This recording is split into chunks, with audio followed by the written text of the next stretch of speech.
Toto. I have a feeling we're not in Kansas anymore.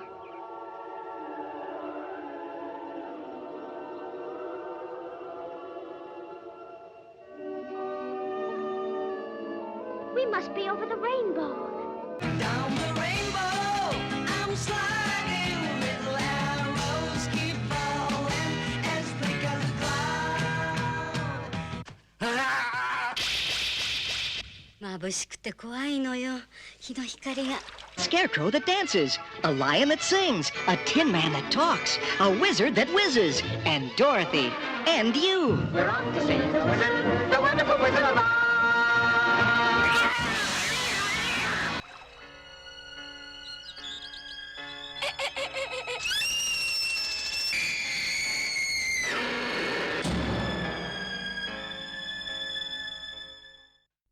Bonjour à toutes et à tous, ici Sofiane au montage pour vous préciser 2-3 petites choses avant que l'épisode ne commence.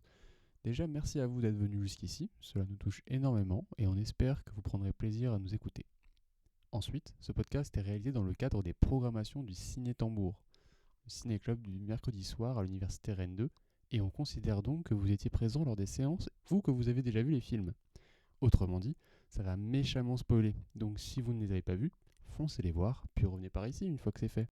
Enfin, vous écoutez actuellement l'épisode pilote de l'émission. Il y a des points sur lesquels on va clairement pouvoir nous améliorer. Merci donc d'être indulgent vis-à-vis de la qualité globale. Bonne écoute. Bonjour à tous, bienvenue dans ce podcast du Ciné-Club Ciné Tambour. Donc moi c'est Natacha et aujourd'hui je suis en compagnie de Sofiane. Salut à tous. Et de James. Bonjour. Et on va vous parler du Magicien d'Oz et de House. Donc Le Magicien d'Oz, c'est un film de Victor Fleming sorti en 1939 où l'on suivra la quête de la jeune Dorothy jouée par Judy Garland, alors emportée dans une tornade qui fera atterrir sa maison loin du Kansas et de la ferme de sa famille. Elle sera dans un monde magique habité de multiples créatures étranges et James va nous en dire un petit peu plus parce que c'est un film qui a eu un gros impact dans l'histoire du cinéma. Oui, en effet, c'est un film dont l'importance est l'impact culturel est inégalé. C'est un film vraiment ancré dans la culture populaire américaine. Le film n'a pas la même place en France, mais dans le monde anglophone, c'est vraiment une référence. Il est d'ailleurs classé au registre international Mémoire du monde de l'UNESCO et il a gagné 2 Oscars pour la musique. Mais son succès se fera surtout sur la durée, sur les années qui suivront. C'est un film qui bercera l'enfance de nombreuses générations à venir, y compris la mienne. C'est un classique qui passe tous les ans à Noël, à la télé, un peu comme Camping sur TF1. Ah oui, c'est carrément Astérix chez les Bretons ou La Grande Vadrouille. Ouais, ça passe tous les ans, tout le temps. Exactement. Ouais. Astérix et Obélix, tout ça, ouais. Mais pour revenir sur la couleur, c'est vraiment ce qui caractérise aussi le côté révolutionnaire de ce film, parce que c'est pas le premier film en couleur, mais le premier musical, il me semble, en image réelle, avec le procédé Technicolor à 3 bandes superposées qui donne cette flamboyance et renforce la féerie du film avec ces décors de studio artificiels et ces couleurs hyper vives, hyper pop. C'est aussi ça qui fait du film un véritable conte de fées à l'américaine, parce que c'est un film qui est typiquement hollywoodien. Les studios Metro-Goldwyn-Mayer veulent réaliser en 1939 un exploit à l'ampleur de Blanche-Neige et les 7 nains, sorti 2 ans plus tôt, de Walt Disney. Donc, Le Magicien d'Oz, c'est un... Ouais, non, clairement un film, comme tu disais, la technique du Technicolor, pour expliquer un petit peu aux gens qui écoutent, c'est du coup le principe c'est d'avoir 3 jets d'encre en même temps sur la pellicule, sur 3 pellicules différentes, pardon, excusez-moi. Donc une couleur verte, il me semble, une couleur bleue, et une rouge, et magenta. Et du coup, par synthèse additive, en fait, sur la pellicule en négatif, on obtient du coup la couleur réelle, en fait, entre guillemets, de ce qui a été filmé sur le plateau, quoi.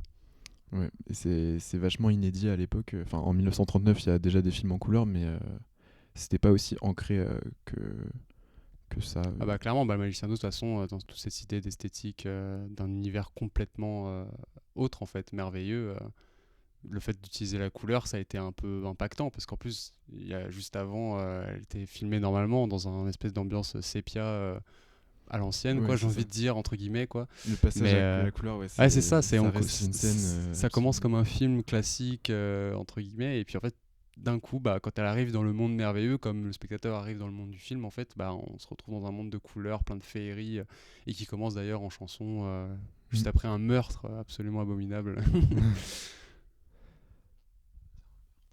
C'est le meurtre de la sorcière, quoi, mais version Ah normale. oui, Ça va, pardon. il y a pire, quoi, comme meurtre, c'est sûr, mais bon.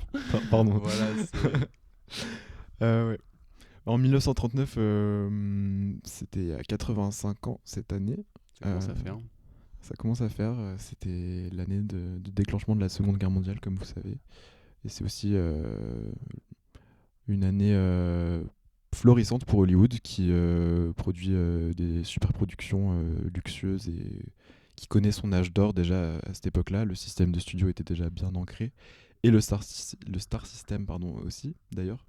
C'est un film qui fera de Judy Garland une vedette absolue, alors âgée de 16 ans lors du tournage qui aura marqué sa vie pour le meilleur et pour le pire. Et d'ailleurs, pour le pire, t'as quelques anecdotes. raconte. Oui, elle était bourrée aux amphétamines pour lui faire perdre du poids. Les studios la considéraient pas assez belle, pas assez jeune, pas assez fine. Pas assez. Pardon. Oui, Judy Garland était bourrée aux amphétamines pour lui faire perdre du poids. Les studios, on le sait bien, sont toujours très rudes avec les actrices. En plus, à l'âge qu'elle avait, elle avait 16 ans, elle devait jouer une gamine de 12 ans. Le Magicien d'Oz, c'est vraiment une production chaotique qui a mobilisé entre 12 et 14 scénaristes, je sais plus trop, et un total de 4 réalisateurs qui se sont relayés au tournage. Donc Norman Taurog, Richard Thorpe, George Cukor et Victor Fleming, mais seulement le nom de ce dernier apparaîtra au générique. Ça fait beaucoup de monde ça juste fait pour un film, quand même. Ça fait beaucoup de monde et il faisait chaud sur le plateau. Ah ouais. Le Technicolor nécessitait des éclairages hyper puissants et Oui, forcément, ouais. ouais, il me semble qu'il y a eu des machinistes qui se sont évanouis carrément à cause de la chaleur. Il faisait jusqu'à 38 degrés sur le plateau. Ah oui, d'accord. 38, voilà. Ouais, surtout que le tournage durait 5 mois et que pour Judy Garland, donc, mais aussi pour les autres acteurs, c'était vraiment particulier, pour ne pas dire traumatisant. Le réalisateur se permettait de gifler l'actrice pour lui faire garder son sérieux. Voilà quoi. Buddy Edson, qui devait incarner l'homme de fer, s'est retrouvé hospitalisé à cause de l'amiante présente sur son maquillage et a dû être remplacé. Donc, Ouais, j'ai entendu parler de cette histoire. ouais. Mais je crois qu'il y a eu plusieurs acteurs remplacés comme ça, non Plusieurs qui ont eu des problèmes de santé. à Je cause sais de pas ce trop, costume. mais en tout cas pour le maquillage, la méchante sorcière maquillée en vert, il y avait du cuivre dans son maquillage et puis oui, c'est aussi le cas de la méchante sorcière de l'Ouest, enfin l'actrice, j'ai oublié son prénom, Margaret Hamilton, je crois, qui a été brûlée au 3e degré lors d'une scène, alors que son maquillage contenait du cuivre. Donc ils ont dû genre retirer tout son maquillage alors qu'elle était en train de brûler. Enfin, c'est absolument le chaos absolu. Enfin, il y a aussi l'acteur du lion qui, il n'a pas été brûlé, mais il portait un costume de 45 kilos fait en réelle peau de lion. Ah oui. Mais ça, plus la chaleur, genre, ça devait être Mais vraiment ouais. galère. Ah ouais, j'ose même pas C'est imaginer. une performance olympique, en fait, à Ouais. ce niveau-là. Genre. C'est ça. Il y a beaucoup de rumeurs, en tout cas, de légendes urbaines qui entourent la production de ce film. Je suis tombé sur des articles qui disaient que... bon, je connais pas la véracité de ces informations, hein, mais que les acteurs des nains organisaient... Enfin, les nains qui incarnaient les Munchkins organisaient des orgies dans l'hôtel où les studios les logeaient. Mais Ah oui, ouais. je crois que j'ai entendu parler de ça aussi et que c'était l'actrice Judy Garland qui avait parlé de ça, qui avait dit qu'ils avaient un comportement hyper déplacé envers elle. Voilà, Ouais, il y j'ai a entendu ça parler aussi. de ça aussi. Après, pareil, j'ai pas vérifié les sources. Voilà. À vous de vérifier du coup. Mais... Voilà. Mais toutes ces galères et ces contraintes et ces difficultés et ces horreurs n'empêcheront pas le film de devenir un classique absolu. Ouais, ça, c'est le cas de le dire. Moi, je trouve ça fou, n'empêche, ce contraste entre du coup la production chaotique et hyper violente en fait, et le côté, ce qui en ressort à l'écran, Mais qui est ouais, hyper non, c'est magique, clair. poétique, et qui du coup t'a beaucoup marqué, James. Enfin, je sais pas, c'est un contraste très très fort, je trouve. Ouais, c'est vraiment un film qui a bercé mon enfance pour le coup. Ça doit être un des seuls films, d'ailleurs, qui m'a fait faire des cauchemars. La sorcière, elle faisait trop peur. En même temps, ouais, quand t'as toute cette séquence-là, quand elle envoie ses singes ailés dans cette espèce de tour, Ouais, tu sais, les en vrai, c'est rouges et glauque, tout, hein. c'est- La oui, même, c'est la- glauque, la- mais c'est objectivement glauque, hein. On va qu'on se le dise, en fait. Au-delà de Oui. ça, le film a aussi une place mythifiée dans la culture queer, qui m'est personnelle. Ah ouais Ça peut paraître... ouais, Ça, je savais pas, hein, genre. Alors, vraiment, tu sais, clairement, tu nous apprends un truc. Et oui, Mais ça- pourquoi du coup? Bah, ça peut paraître étonnant au premier abord, mais par exemple, on parlait de la chanson... Non, on n'en a pas parlé. C'est vrai qu'on n'a pas abordé la chanson Over the Rainbow dans le... Ouais. Vas-y, ouais, parlons ouais. là, vas-y, on te laisse parler de la chanson. Bah, il me semble que le film ait gagné 2 Oscars Ouais, c'est ça. pour la musique. Un pour la chanson Over the Rainbow et une pour la... C'est ça, pour Yip Harburg et Harold Arlen, pour du coup les compositeurs et écrivains de la chanson. Très belle chanson, Over the Rainbow, qui...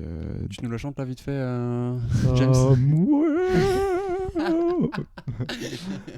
Merci, James. Quel plaisir, quel honneur d'être là pour le premier épisode de ce podcast. Ah ouais, c'est pas facile, en même temps, faut qu'on Ouais, on lâche un peu la pression, c'est normal. ouais, c'est vraiment pour le coup une chanson qui est devenue presque un hymne LGBT. Ça peut paraître étonnant au premier abord, mais dans cette chanson, Dorothy fait part de son rêve de quitter le monde gris sans espoir dans lequel elle vit, la ferme de sa famille, pour s'envoler over the rainbow, donc au-delà de l'arc-en-ciel, où les ennuis fondent et les rêves que l'on ose faire se réalisent, pour traduire les paroles. Un message qui sera repris par la communauté LGBT.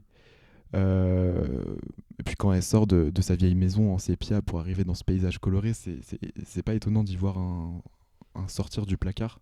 En fait. Ah, bah Ouais. oui. Puis même toute la Bah féerie oui. du film dégage cette énergie extravagante avec son technicolor acidifiant, cette esthétique propre au style camp, Ouais, c'est ça. les c'est- paillettes, les artifices.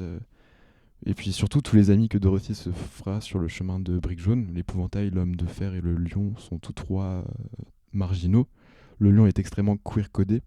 Il se qualifie lui-même de Sissi dans le film, ce qui veut dire Sissi. Elsie. Genre Sissi l'impératrice. Ok, d'accord. Non, non. Pardon. C'est genre un terme péjoratif pour quelqu'un d'efféminé. C'est en mode D'accord. tapette, genre. Ok. Ah, ok. Enfin, ouais. Ça veut dire, ça vient de, je pense que ça vient de Sister ou je sais pas trop, mais bref. Donc, ouais, Judy Garland sera d'ailleurs une grande icône prisée des homosexuels de l'époque qui s'identifient de suite au personnage de Dorothy. Il y a d'ailleurs tout un mythe autour de l'émeute de Stonewall survenue en juin 1969, le lendemain des funérailles de Judy Garland.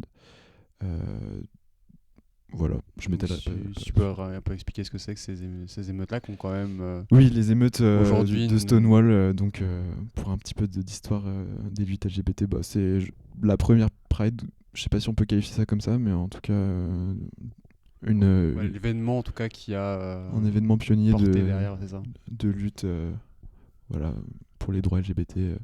Et qui n'avait rien à voir avec la Pride aujourd'hui. Hein. C'est vrai, c'est quelque oui, chose de c'est violent quelque et chose de revendication violent et- de droit. ouais, hein, c'est ça, pas hyper, sur hyper une... politisé, anti-flic. Voilà, c'est ça, c'est ça. C'est pas les chars dansent tout ça quoi. On n'est pas là-dessus. Ouais. Et pour revenir sur le Magicien d'Oz, dans le milieu, on se qualifiait entre homos, on se qualifiait de Friend of Dorothy pour codifier son Ah ouais. homosexualité. Ok. Donc au lieu de demander si quelqu'un était gay, on lui demandait Are you a friend of Dorothy? Ce que je trouve trop drôle. Voilà. Effectivement, ouais, Cette c'est anecdote. C'est incroyable. super mignon, ouais. Puis ça montre aussi, genre, du coup, l'impact du film sur tout le monde, enfin, sur plein de gens en tout cas. Bah oui, bien sûr, au-delà d'être un film pour les enfants, c'est un film qui a une place, comme je disais, dans la culture anglophone qui est absolument exceptionnelle. Ouais, et puis il y a aussi cette idée, le personnage de Dorothy qui en lui-même dans ce film traverse un peu il passe à l'âge adulte en fait quoi. Donc en fait c'est un truc que tout le monde peut s'identifier. C'est voilà un type de récit. Tout à fait, ouais. Dorothy, elle incarne cette innocence, cette volonté d'émancipation au début, un trop-plein de... Je sais pas, elle est vraiment typiquement la jeune fille américaine au Kansas. Le Magicien d'Oz, c'est... Avec son petit chien Toto. C'est ça, c'est ça. Ça met en scène aussi le passage de l'enfant adolescent à l'âge adulte. C'est un voyage qui est symbolique de ce que c'est que grandir. Et voilà, en passant du monde réel au monde d'Oz. Elle passe aussi un peu du monde des plaisirs au monde réel quand elle rentre chez elle à la fin du film. Ouais, c'est ça. C'est ça. Puis du coup, toute cette idée de grandir aussi avec des figures pas forcément, comment dire, dans le canon moral et viriliste, etc. En fait, avec des personnages qui sont même plutôt asexués, plutôt qui ont des faiblesses et qui les affirment et qui à la fin du film en fait on se rend compte que c'est un peu la morale en fait de Magicien d'Oz, que il y a pas de solution miracle et qu'en fait il faut s'accepter comme Tout à on est fait. quoi. Ouais. Donc là-dessus Film qui sort alors que le code Hays était appliqué. oui, c'est D'ailleurs. important d'en parler effectivement parce que du Ouais. coup ça le bouquin d'ailleurs a été comme tu disais juste avant qu'on commence d'enregistrer Ouais, le livre a été censuré quelques années avant le tournage en raison de... Alors, je retrouve que... Oui, le livre a été censuré quelques années avant le tournage sous prétexte qu'il dépeignait des personnages de femmes fortes dans des rôles de leader. bah tiens, Donc, ouais, pas dingue. non ça c'est le mot, pas dingue. Par ailleurs, le film sort alors que se répand le nazisme. Le propos tenu par les États-Unis à ce moment-là, c'est une politique isolationniste. À Hollywood, ça se fait ressentir à travers le cinéma, et alors que Hitler promeut sa race aryenne, Dorothy, ce qui est intéressant, elle était blonde aux yeux bleus dans le livre. Et ces caractéristiques ont finalement été abandonnées puisque Judy Garland du coup interprète Dorothy, et ont été attribuées à Glinda, la bonne sorcière du coup, qui se retrouve Ah bah oui. blonde aux yeux bleus. Qui est- Ah, j'avais pas capté ce Mhm. côté-là. D'ailleurs elle est un peu dans le film elle est un petit peu on sait pas trop exactement où elle se positionne. Ouais, hein, c'est un peu elle chelou. Elle manipule la moitié de Dorothy, en même temps elle l'aide, mais Ouais. on reste dans son délire quoi. Donc, Il y a une binarité dans ce film, dans le monde d'Oz. Tout est, enfin, c'est assez étonnant. La première chose qu'elle demande à Dorothy, c'est si c'est une bonne ou une mauvaise sorcière, et je me rappelais plus de ça. ça pose à Et réfléchir. c'est ça, c'est un film de toute façon qui est tout en contraste. Hein. C'est déjà les couleurs, c'est plein de couleurs dans tous les sens, ça crée des taches en fait, C'est comme ça. ça à l'écran. Hyper Bien contrasté. bien délimité exactement. Le décor est peint, le décor est reconstruit dans tous les sens. Enfin, c'est une grosse prouesse plastique en plus de ça quoi. Et du coup, effectivement, ouais, le fait qu'elle soit pas blonde, finalement, ça ajoute un peu à la patte du film, parce que finalement, enfin, si elle avait été blonde, en plus de tout l'atmosphère, enfin, à mon sens, hein, toute l'atmosphère hyper onirique, féerique, machin, ça aurait peut-être fait trop. C'est pour ça que ça a été donné à la fée. Ça colle mieux à la fée, à la sorcière, pardon. Voilà, typiquement, spontanément, j'ai envie de dire que c'est une fée, quoi, donc ça veut bien dire quelque chose. C'est quoi? C'est que ça.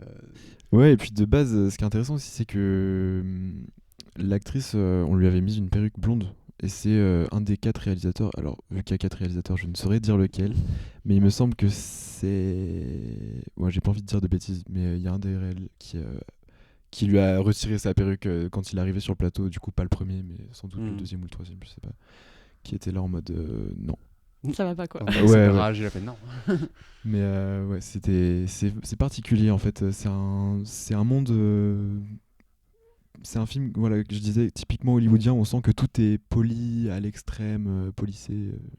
Tout est voilà, artificiel.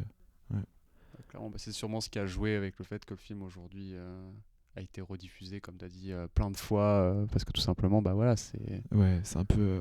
c'est pas c'est étonnant. le film que tu peux montrer à toute la famille, mettre C'est les ça. enfants devant et littéralement partir faire autre chose avec. Enfin, c'est... Si, est-ce que. Alors, j'improvise, mais moi, ce qui m'a beaucoup marqué, c'est la scène de tempête dans la maison. Est-ce que tu as des anecdotes là-dessus ou pas? Alors, la scène de tempête, quelle scène je Celle sais que- juste avant qu'elle soit dans le monde d'Oz. Non, oui, je disais quelle scène avec Ah oui, ok, d'accord. un point d'exclamation, pas un point d'interrogation. Mais oui. Bah, je sais pas trop pour les anecdotes de tournage, mais je sais que beaucoup d'analyses ont été faites, notamment sur une scène qui représenterait l'inconscient à travers la fenêtre. Parce qu'en fait, il y a un détourage qui a assez mal vieilli, mais qui est tout de même assez impressionnant, je trouve en tout cas. Je trouve aussi, ouais. Où on voit là, du coup, à travers la chambre de Dorothy, la fenêtre ouverte et il y a je sais pas des poulaillers, enfin il y a des poules, il y a des choses qui s'envolent, un arbre, la voisine qui se transforme en méchante sorcière de l'Ouest. Ah oui. Du coup on sait pas trop ce qui se passe et puis ouais c'est une technique de montage qui est innovante et pour le coup on peut y faire une approche assez psychanalytique sur laquelle je ne m'étalerai pas parce que j'ai pas les connaissances. Non, personne ici n'a les compétences. Mais, je pense. mais ouais, c'est hyper intéressant en fait ce truc-là dans ce film. En fait, on sait pas on sait pas au final si c'est un rêve ou si c'était vraiment un voyage qu'elle a fait au monde d'Oz. Il est sous-entendu qu'il s'agit d'un rêve, mais en même temps, je sais pas, C'est ouvert à l'interprétation, quoi. c'est ça. C'est ça. Puis après, moi, comme je disais, bon, c'est peut-être moi qui vois trop de choses, mais en même temps, si c'est une meuf qui vit dans un monde sépia, comment elle fait pour rêver en couleur? Si c'est un rêve, tu vois, ou alors comment ça marche? J'ai envie de savoir. Mais du moi, coup, je le comprends, ces trucs-là, ces trucs de. Tu rêves d'un autre monde en autant que. Ouais, non, mais totalement. Bah, Avec beaucoup plus de liberté, de Mais c'est vrai folie, que en à fait. moitié pour tacler le film, hein, mais vraiment, oui, c'est. C'est ça. En tout cas, mais, ouais, même la tornade, tout ça, c'est un très bon moyen de faire la rupture entre le quotidien, le monde réel, et passer dans un autre. Ouais, c'est ça, c'est la métamorphose en fait, c'est ça. symbolique de. Des bouleversements aussi, du coup, de la transition entre l'âge. Enfin, l'enfance et l'adolescence Ouais, et clairement, l'âge adulte, du coup. Clairement. C'est presque la puberté en couleur en fait. C'est ça. La sais pas puberté en couleur. Sous-titre du film, voilà. Voilà. C'est terrible pour un film aussi innocent et magique. Ah, mais ça colle bien après. Hein. Du coup, en parlant de passage à l'âge adulte, on va parler là de House, du coup, de Nobuhiko Obayashi, sorti en 1977. Du coup, c'est l'histoire d'une lycéenne qui rend visite à sa tante malade en compagnie de 6 amis.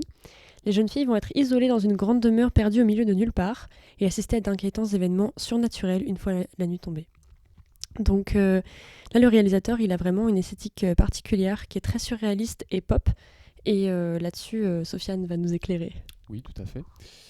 Donc Nobuhiko Obayashi, effectivement, donc, il sort ce film en 1977. Il s'agit de son tout premier long métrage. Donc Obayashi, lui, il vient à la base de la publicité. Et du coup, avant ça, il a fait des courts-métrages, mais il est beaucoup fait pour la publicité. Il a notamment fait des études d'art plastique, dans lesquelles, notamment, il a beaucoup travaillé à partir de pellicules 8 mm et 16 mm.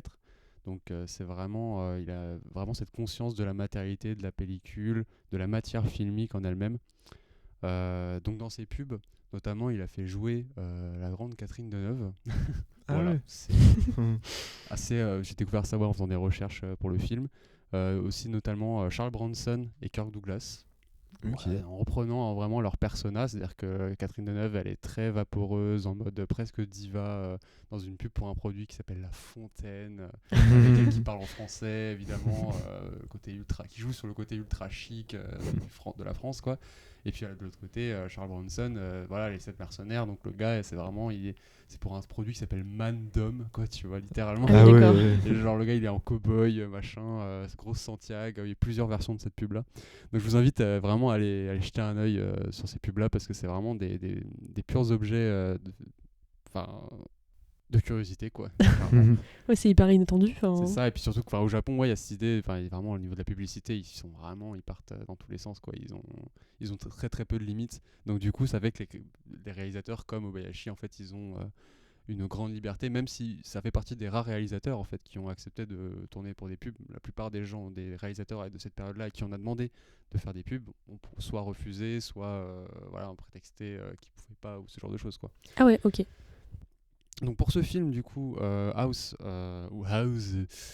Obayashi donc, a obtenu un prix, le prix Blue Ribbon, ainsi que pour Visite des prunelles en 1988, donc bien après. Et aussi notamment, il a été distribué donc, par l'Art Theater Guild, qui est donc une société de distribution japonaise qui est spécialisée dans les films étrangers. Notamment, c'est eux qui distribuent et qui ont distribué pendant longtemps les films de Bergman, Bresson, ou encore, j'ai pas le dernier, Buñuel, c'est ça, Buñuel. Et du coup, voilà, donc c'est Obayashi, vraiment, il est dans ce vivier-là artistique, audiovisuel japonais, qui est très tourné, donc comme tu l'as dit, Natacha, sur une esthétique très surréaliste et pop. Et dans House, ça se voit vraiment très vite. C'est-à-dire que le film, déjà, si vous essayez de chercher un fil rouge, il n'y en a pas. C'est que vraiment, c'est plutôt un enchaînement de séquences, un enchaînement de situations propre à jouer sur, comme j'ai dit, la pellicule, même si la pellicule, enfin, les effets qui viennent sur la pellicule, c'est plutôt en deuxième partie de film. Dans la première partie, c'est un peu plus sur les jeux de cadrage, montage, etc. Et en fait, donc il développe cette esthétique, notamment, par exemple, quand il y a la tête coupée de Mac qui sort du puits. C'est littéralement donc une tête sur un fond vert quoi, de l'actrice, et puis après quand il lui fait vomir du sang, en fait c'est pas la tête, c'est une tête de poupée quoi. Mais du coup on considère totalement que oui, si on n'a pas vu le film ça peut paraître bizarre, mais vraiment si vous êtes là et que vous nous écoutez c'est que vous avez vu le film. donc voilà, il change en fait la tête réaliste de l'actrice par une tête de poupée. Comme ça, sans justification, au début, quand elles vont, donc comme tu dis, elles vont chez la tante de Belle, il y a un gamin qui lit un bouquin, un livre pour enfants, duquel sort le train, et après ça donne du coup une raison à Wayashi pour faire toute une séquence dans un train en papier découpé, etc., avec une esthétique hyper... livre pour enfants quoi, livre pour enfants, dessin pour enfants, très gribouillage, et d'ailleurs c'est à ce moment là où il fait une espèce de, pour la je dirais première fois, un appel à la matière filmique, puisqu'il fait pendant un très court instant on a un projecteur en fait de cinéma tourné vraiment vers la caméra qui éblouit et qui peut même faire sursauter quand on est dans le noir, et du coup derrière des images du coup d'archives a priori de l'histoire de la famille de Belle, qui serait un peu commenté un peu en mode Banshee quoi, comme vous savez au Japon les bonimenteurs, ceux qui accompagnaient les films, ils ont une carrière qui a vraiment excédé l'apparition du sonore. Il y a vraiment eu un gros lobbyisme de la part des cinémas, tout ça, pour justement qu'on garde cette culture du Banshee, donc la personne le bonimenteur quoi, qui va venir raconter son boniment. Et là il y a vraiment ça dans ce film là, c'est à dire que vraiment les amis de Belle vont raconter, vont réagir, vont dire par exemple c'est son mari lui je crois, peut-être pas, enfin voilà, c'est vraiment une réaction comme si le public réagissait tout simplement. Donc voilà, donc c'est de cette manière là il y a vraiment une grosse mise en abîme dès le début quoi, de la matière filmique. Et puis tu disais par exemple la tête qui est remplacée par la tête d'une poupée, et le côté surréaliste qui est amené dès le début en fait. Même moi je pense à la chambre de Belle justement, enfin toutes les couleurs, je trouve que c'est très irréel en fait. Et tout ce travail là il est surtout aussi porté par le travail sur la matérialité, donc sur la pellicule elle-même. Je sais que tu m'en as parlé un petit peu avant qu'on fasse du coup le podcast, mais on en avait vraiment discuté un peu avant. C'est un gros aspect du film quoi. Ouais, clairement, j'ai un petit peu spoil juste avant là dans mon intervention, parce que j'en ai un peu parlé déjà. Mais en gros, dans House, il y a vraiment notamment dans la deuxième partie du film, une grosse un espèce de retour en fait à l'aspect matériel vraiment de la pellicule, vraiment du bout de cellulo quoi, qu'on va venir triturer, qu'on va venir griffonner, qu'on va venir couper, etc. Et en fait vraiment ce moment là où ça commence à partir en vrille quoi, concrètement, en fait c'est assez révélateur, parce qu'en fait c'est un moment où en fait on voit Belle qui est donc assise, la caméra est placée de profil, elle se regarde dans le miroir, et en fait il y a sa silhouette qui est tout simplement découpée et qui est remplacée par une espèce de tourbillon de flammes, étincelles, on sait pas trop exactement ce que c'est, mais on dirait vraiment qu'en fait on aurait découpé la silhouette en fait de Belle, et qu'en fait on aurait non pas la lampe du projecteur, mais les flammes de l'enfer en fait qui projettent comme ça l'image du film sur l'écran. Et c'est un moment qui est absolument formidable, je trouve, et qui donc marque vraiment ce moment de bascule, pardon je tapais dans le micro, qui marque vraiment ce moment de bascule dans le surréalisme le plus complet, parce que déjà qu'on était c'était du surréalisme mais qui jouait sur plutôt les attentes en tant que spectateur. Là on rentre vraiment dans quelque chose de concrètement qui n'a plus aucun sens. On a une meuf qui se fait bouffer par son piano, on a On a une meuf qui se retrouve avec une espèce de cagoule de lumière, après avec le même effet dont je viens de parler, de découpage de silhouettes, une cagoule de lumière stroboscopique là. Enfin, c'est plein de petits moments comme ça en fait qui vraiment montrent en fait qu'on est face à un film qui est projeté, à vraiment quelque chose qui est présent physiquement en fait avec nous, au-delà de simplement des images projetées sur un écran. Obayashi avait clairement ça en tête quand il a réalisé son film. Et je trouve que ça rend vraiment super bien, quoi. Et ça permet vraiment d'explorer les thèmes du film qui sont cette idée de jeunesse qui se fait littéralement vampiriser par la grande tante qui, au fur et à mesure qu'elle tue des enfants, littéralement, devient de plus en plus puissante et redevient jeune, belle, tout ça, quoi. Et et du coup, ouais, clairement, voilà, c'est cette idée de matière en fait qui se transpose d'une partie à une autre. Voilà, c'est totalement le propos du film et du coup, voilà, l'esthétique et la plastique de Obayashi va jouer totalement dans ce sens-là. Je trouve que ça donne de la force parce que enfin, moi je l'ai vraiment ressenti comme une force maléfique en fait, qui est un petit peu là depuis le début, mais plutôt latente, on la sent pas trop. Mais on sent que, enfin, dès le début, il y a quelque chose d'un peu violent quand même avec le couple du père et de la belle-mère en fait qui arrive. Ne serait-ce que, enfin moi du coup je garde beaucoup en mémoire le moment avec la fenêtre un peu découpée. C'est trop beau, mais en même temps c'est violent parce que tu sens que, enfin moi j'ai senti comme ça, comme la jeune fille se sent un peu séparée de son père et elle a pas vraiment de mots à dire en fait là-dessus. On lui a pas laissé le choix. Et du coup c'est pour ça qu'elle choisit de partir. Et en fait le danger qui est de base enfin qui est pas sur la pellicule on va dire, il va jusqu'à contaminer en fait la pellicule et ça, enfin je trouve que ça donne de la force en fait Ouais, tout à fait. à la maison et à son pouvoir voilà global en fait. Ouais, je suis totalement d'accord, c'est clair. Mais c'est en plus, comme tu dis, le fait qu'il y ait la belle-mère en fait tout au début avec le père, en fait, bah, c'est un rappel aussi à la fin du film où en fait, la belle-mère elle finit par arriver devant la maison en fait parce qu'elle avait promis à sa, parce qu'en gros la règle, bon, je reviens au début parce que pour la règle en fait, c'est pour vous expliquer la règle, si vous avez vu le film c'est bon, mais pour pouvoir arriver à la maison, donc en fait il faut avoir promis soit à la tante soit à la maison qu'on allait la visiter. Et en fait, elle a promis à du coup Belle, sa belle-fille, qu'elle allait la rejoindre là-bas.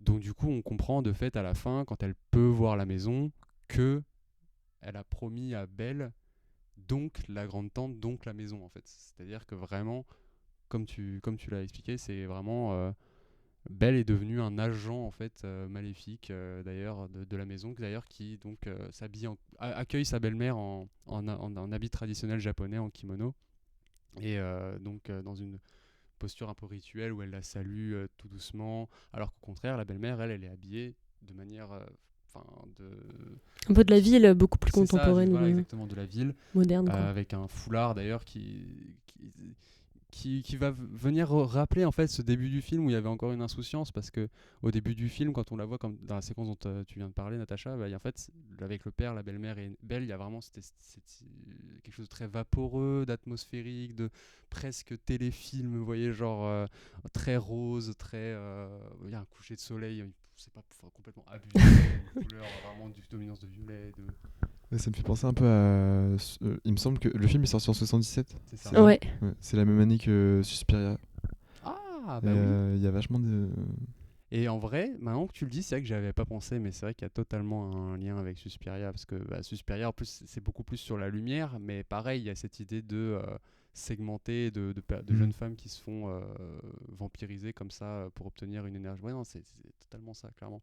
Et du coup, oui, pour que je revienne sur cette belle-mère qui finalement revient à la fin, et en fait qui vient qui revient avec cette musique très lancinante. On n'a pas parlé de la musique, mais voilà, il y a un thème musical qui revient absolument en boucle dans le film, jusqu'à on a envie de vomir, mais c'est voulu, puisque même dans le film en fait en fait le personnage qui joue de la musique, donc il y a une musique qui est in mais en fait aussi off, mais en fait aussi in, mais voilà, qui n'arrête pas de changer, de moduler comme ça entre les niveaux, parce qu'en fait elle joue dans une pièce qui est censée être à l'autre côté de la maison, mais on l'entend quand même dans une autre séquence.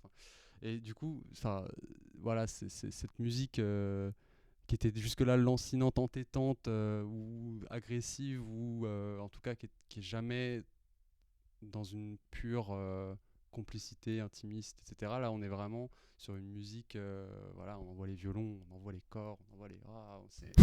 c'est beau, c'est magnifique, c'est l'amour, c'est tout ce que tu veux, sauf que du coup, après tout ce qu'on a vécu là, après littéralement 1 heure et demie de film, on a vraiment qu'une envie, c'est de se demander mais qu'est-ce qu'on vient de voir? Vraiment, c'est ça, qu'est-ce qu'on vient de voir? Et en fait, j'ai envie de dire que c'est un peu ça ce qui fait la valeur de ce film, quoi. C'est de se dire que le film, il est assez insaisissable et qu'en fait, il faut accepter de pas tout comprendre, je pense. Et que très clairement, c'est un film qui ne laisse pas indifférent. C'est-à-dire que c'est très cliché, mais soit vous aimez le film, soit vous l'aimez pas, quoi. Vraiment, c'est assez dur d'être neutre parce qu'il y a toujours une image qui va forcément vous rester en tête après ce film. Et c'est pour ça que moi, je l'aime beaucoup aussi. Je trouve qu'il marque beaucoup. Enfin, moi, j'ai pas vu de beaucoup de films qui sont à ce point. Hallucinogène. Ouais, vraiment. Et perso, j'ai beaucoup aimé. Mais c'est vrai qu'il faut rentrer dedans. Et je pense que si dès le début, t'aimes pas. Enfin, après, il y a le passage dans la maison. Il y a vraiment, comme tu dis, un fossé entre le début, quand même, et la fin du film où vraiment la maison montre toute sa violence, quoi. Mais il y a un côté aussi qu'on n'a pas encore abordé avec les prénoms des jeunes filles qui sont très stéréotypés. Et ça peut rentrer dans la caractérisation du coup des jeunes filles dans l'adolescence qui vont finalement peut-être se conformiser à l'âge adulte. Mais on peut être aussi dérangé par ce côté très cliché, quoi. Ouais, très, très clairement, quoi. C'est littéralement une meuf qui s'appelle Kung Fu et elle fait du Kung Fu, quoi. Donc, pardon, elle fait des acrobaties avec des freeze frames et des musiques un peu vite fait film de combat de sabre. Parce que bon, on appelle pas ça vraiment du kung fu.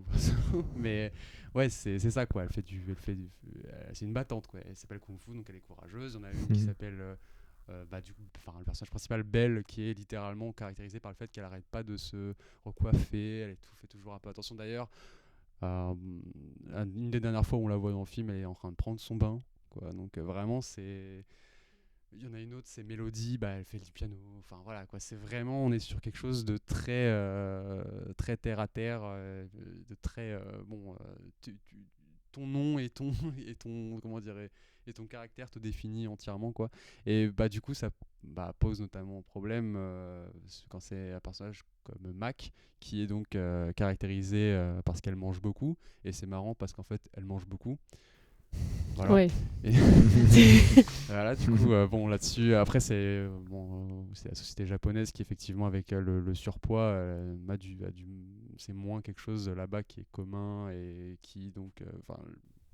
C'est très marginalisé très vite, en fait. Voilà, c'est ça. Elle est marginalisée, mais en même temps, c'est une de leurs amies. En fait, on sent qu'elle l'aime. Vous savez, on l'aime quand même, quoi. Voilà, c'est un peu ça, quoi, tu vois. Bon, c'est un peu. Il y a un moment vraiment littéralement où il y en a une qui dit qu'elle est grosse, quoi. Enfin, c'est une réplique qui dit littéralement ça, quoi. Donc, mais en mode sur la rigolade, on en parlait tout à l'heure, c'est vraiment c'est même pas du second, c'est vraiment elle est grosse et c'est marrant, quoi. C'est vraiment ça, quoi. Bref. Et du coup, à part là-dessus, et puis aussi le fait qu'effectivement, c'est une bande de jeunes filles qui sont censées être des lycéennes. Et c'est vrai qu'il peut y avoir certains plans et certaines situations qui peuvent poser un peu question. Mais bon, c'est aussi lié à la société japonaise et à autant et à plein de choses. Et trop de choses qu'on ne peut pas vraiment dire ici parce que c'est un podcast et on ne peut pas être absolument... j'ai oublié le mot qu'on utilise pour ce genre de situation, exhaustif. Mais voilà, c'est malgré ces quelques écarts, je devrais dire, qui je pense sont même pas spécialement une... Enfin si, c'est une maladresse clairement, mais comme le film a aussi été écrit avec sa femme, Shibumi, je pense qu'il y a aussi quelque part, comme je disais, voilà, une espèce d'ingérence de la culture japonaise et des mœurs en fait, et de ce qui est considéré là-bas comme étant normal en fait, qui vient juste un peu... parasiter le film, et comme il est déjà vraiment extrêmement bizarre en fait, du coup forcément les situations sont d'autant plus bizarres. Mais bon voilà, ça fait que mais après là comme ça, ce qui me vient, c'est aussi que ça va en fait, je trouve, avec parce que c'est un peu pour moi c'est de la sexualisation elles sont encore adolescentes, tu vois, et pour moi ça va avec la violence du passage à l'âge adulte, et je pense aussi du coup de la société japonaise de l'époque. J'avais d'autres exemples en tête, j'en ai plus, mais voilà, je trouve que ça va aussi avec un certain discours du film, je trouve.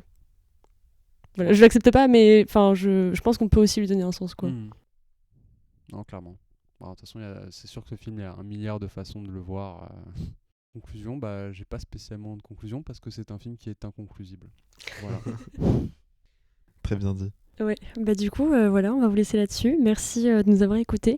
Et on espère vous retrouver du coup pour la semaine prochaine avec Les Belles de Nuit et Happy Together. Voilà, Trop c'est une hâte, très ça bonne sera journée. trop bien. Et à la semaine prochaine. Bisous. Ciao, ciao, ciao. Bisous.